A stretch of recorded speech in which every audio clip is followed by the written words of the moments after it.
Welcome to the Inevitable Radio Show with your host, William Sumner. William Sumner is the real deal of success coaching. Tonight's topic, the real secret. Over 90% of listeners cannot or do not do anything after watching the movie The Secret. Bill has solved the law of attraction puzzle in a clear, concise, and powerful way. Welcome to the Inevitable Radio Show. I am Bill Sumner, your host, and with me is Whitney, my co-hostess. Hello, everybody. Hope you're having a fantastic day. Now, we talked in the last segment about these Neuralink program, these attached meanings, these things that run in your mind that are stuck to and attached to the state that you want. So in the example that we used, the person who was saying they were going to be amazing, yet their ego said that they had this large fear about amazing. Let's talk about the eighth enhancement to The Secret. And it's a very simple neural tool. Again, the science I practice is called Neural Linguistic Programming, NLP. It's a fancy term, but you're going to discover it is very common sense approach to how life takes place. It does spin things a little bit differently. It gives you other perspective on things. But NLP has a great tool in this place where you have a fear that is driving you. And it's a very simple three-step process, right? Or think and remember these three words: fear, benefit, now. Fear, benefit, now. And here's the tool. Consider the fear that you have. So if your fear was, I'm going to be amazing and I'm not, and you conjure that up. Now, a lot of people have a very simple way of looking at this. They say, oh, you fear failure, or you're afraid of success, or and you're in a relationship, you have a fear of rejection or fear of commitment. One thing I'm going to tell you is, for the most part, the far minority are those the real fear. Just as we discussed as to what a trickster and how illusion and how well camouflaged your ego fears can be sometime, if you think or you believe that you rest in a state of, I'm really afraid to fail, 90% plus of the time, I'm going to guarantee you that's not what the real fear is. It's going to have a different spin. It's going to have a different flavor to it. It's going to have a real different feel to it. It may be close to that, but I promise you it's not going to be that. And the fear that is really driving you is something that you've got to connect to. So, for instance, let's say the person who was really angry, and everything they did, they got angry, and their spouse, maybe their first two marriages were unsuccessful, they're on their third marriage, maybe they're a successful business leader, but they've been fired from several jobs, and everybody's telling them, the doctor's telling them, their spouse is telling them, you got to get rid of this anger. And so they go through the traditional anger management treatment, they go through traditional thinking. But for example, this is a very common one, and I see this in a number of clients that I've worked with that have toxic anger in their life. If all of a sudden they were to let go of this angry pattern and they were going to let go and be calm and serene and joyful, one of the things that's going to happen to them, it's not a fear of failing at doing that program. It's not a fear that, gosh, I can't do that. Here's what the fear is.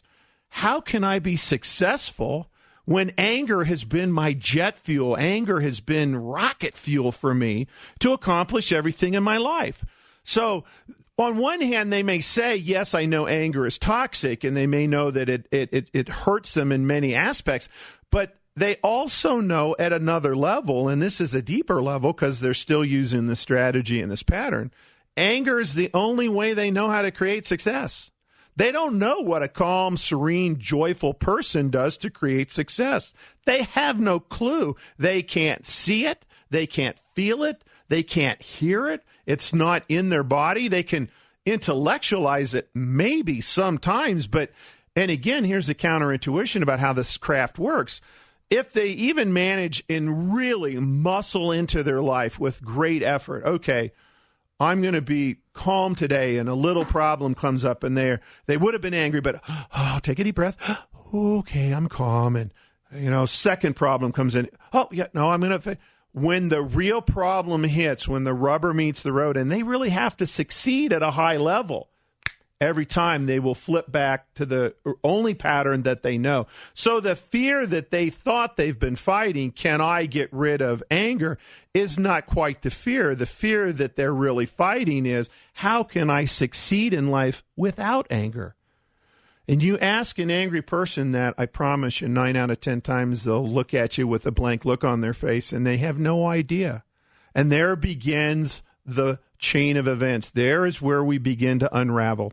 And just as if you take a tapestry and you pull on one thread, and it's just one thread at the bottom, and you pull on it and you do not let go, the entire tapestry will unravel. When you find these programs running and pull them out of your life, the way that reality is being created for you changes at a very high level, and you will discover that your abilities to create success for yourself now truly lie in another arena. So this fight that you're having, this demon about, should I be angry, not, I want to be calm, it changes completely, and the complexion of it changes, and it's not years of therapy. It's not months and months of anger management. You're not dealing with the right problem.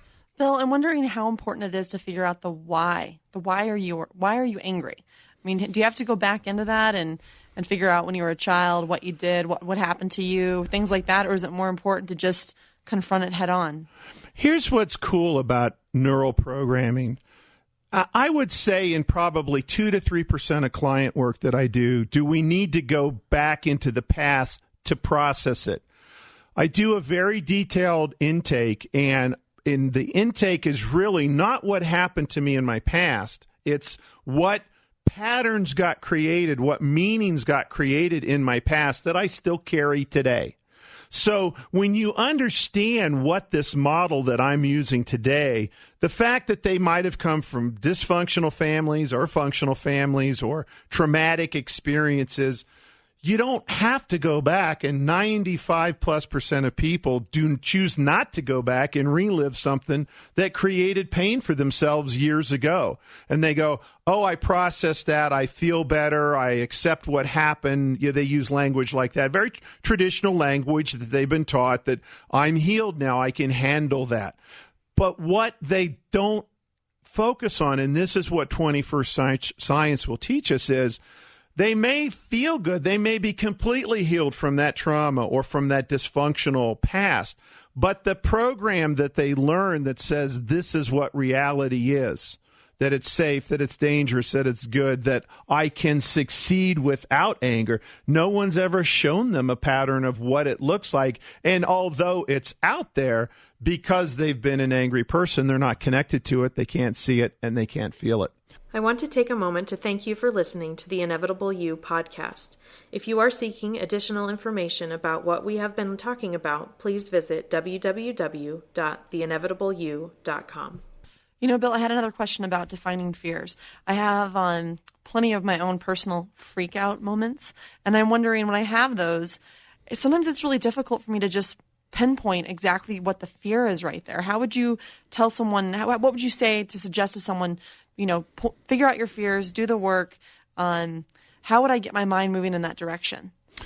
Well, sometimes focusing on the fear in that moment and trying to move forward in that moment is not always the most productive use of your time. And in fact, when you think about it, it's almost counterproductive, because when you're trying to create success for yourself in that moment and you're focused on the fear in that moment, what happens to you in that moment? I just have a bigger freak out. Yeah. And so this crap doesn't work. I don't know why I'm doing that. So in that moment, there's two things to do. First of all, most people try and get rid of their fear by pushing it away and denying it and going, shoo, fear, get out of here. I hate you. Get away from me. And anytime you push against something, that only increases its desire to come back to you. So problem number one is stop trying to push the fear away. Problem is allowing that fear to come into you.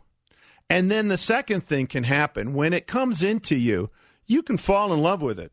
You can release it. You can say, I know why that fear, whether you know that it came from this specific moment when I was 2 or 10, or just I know that this fear of anger or this fear of being judged, it comes into me. Just release it. Just let it go. And in that state, in that moment, and I've used that about 6 times now, in that moment, what you will experience if you're embracing a fear and falling in love with it, guess what you experience in that moment? Love. Love. Now, after that moment has passed and you want to sit down and go, why did I do that? You'll have a lot more open-mindedness, open-heartedness, an ability to feel it differently.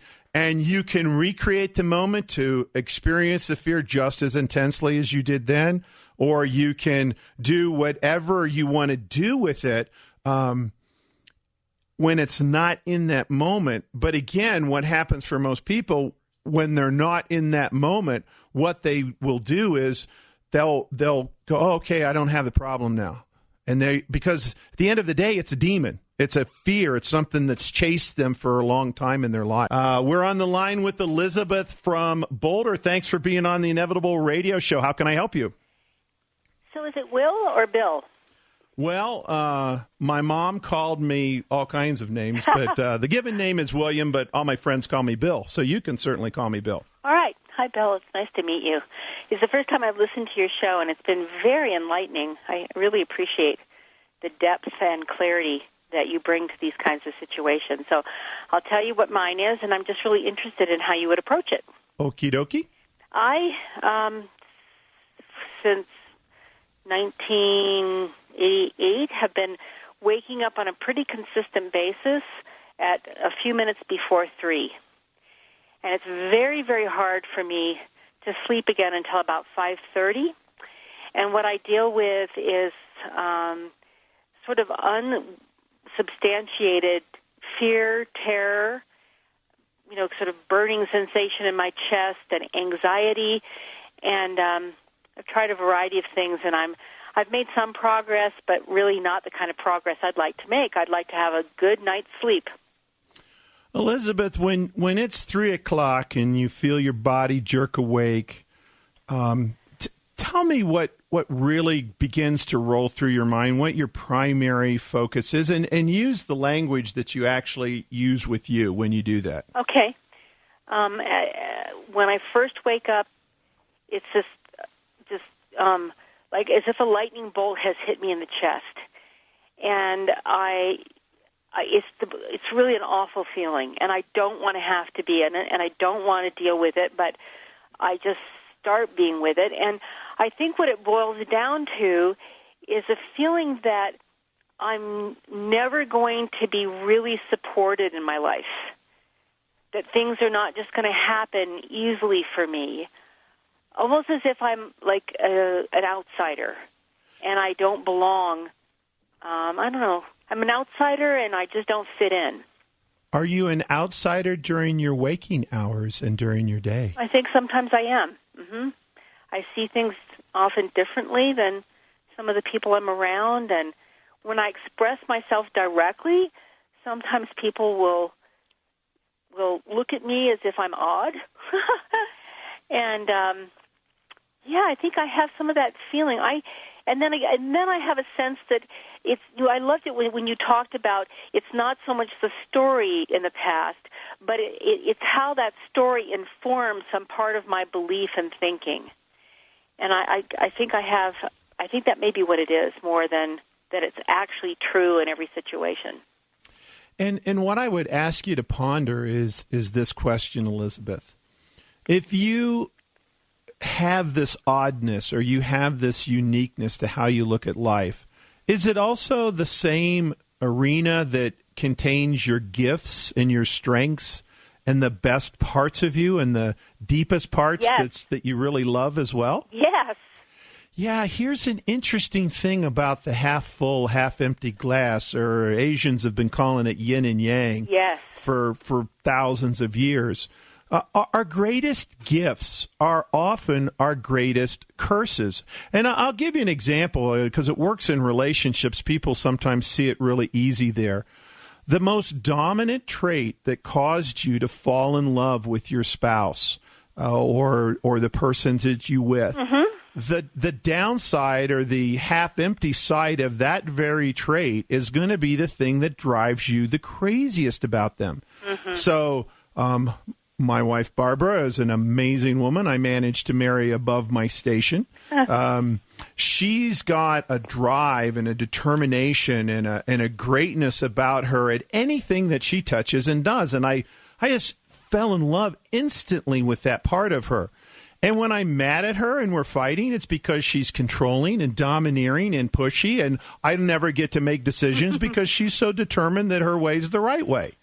So the very flip side of what we love is what disturbs us. And in these disturbed sleep patterns, when you wake up in the middle of the night and you feel alone, you also have the ability at that same time to say, yeah, but this is my gift. That thunderbolt that hits you could be a thunderbolt of love, could it not? Yes. If you choose that and go, oh, my God, I just got awoke out of a sleep to focus on and think about and feel how great I am and how much I enjoy myself and how great my life can be, could be, is. You focus on the things, and even if you have a challenged life or it's less than what you want, when you focus on less than what you want, that's really encouraging the neural patterns and the energy patterns to create more of what you don't want. When you focus on your gifts and your strengths and who you are at the deepest level, why you came here to be, that's why I love The Inevitable You so much. It came to me many years ago when someone, it was a pivotal moment to me, said, you know, you are inevitable. Who you came here to be will happen. And so you can accelerate it. You can have more of it if you focus on what it means to you on the flip side. And there'll be some times when it still disturbs your sleep. But the good news is, even if you're awake until 5:30, you're going to be sitting there thinking great thoughts about how awesome you are and what your true gifts are. And not worry about the 10% of the bell curve that never likes you, because no matter how great you are, 10% of your world is never going to like you, and they're going to think you're odd. Yeah, and I think there's something interesting in what you said earlier, is that I can mentally picture that. But you said, and it's true, when you have a certain pattern, you don't know what the other side, neural pathway or whatever, feels like. And how you make that transition from where I've been to where I want to go is a very, to me, interesting koan, because I don't know what that feels like. And again, here's the great news, Elizabeth. All these years you've been laying awake, and the word she used was, it's awful, I don't want it, it hits me.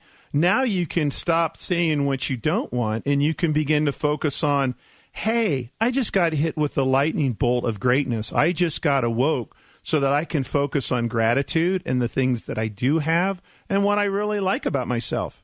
And then if you sit there and have a love fest with yourself, generally, A, if you don't fall asleep, you'll feel great.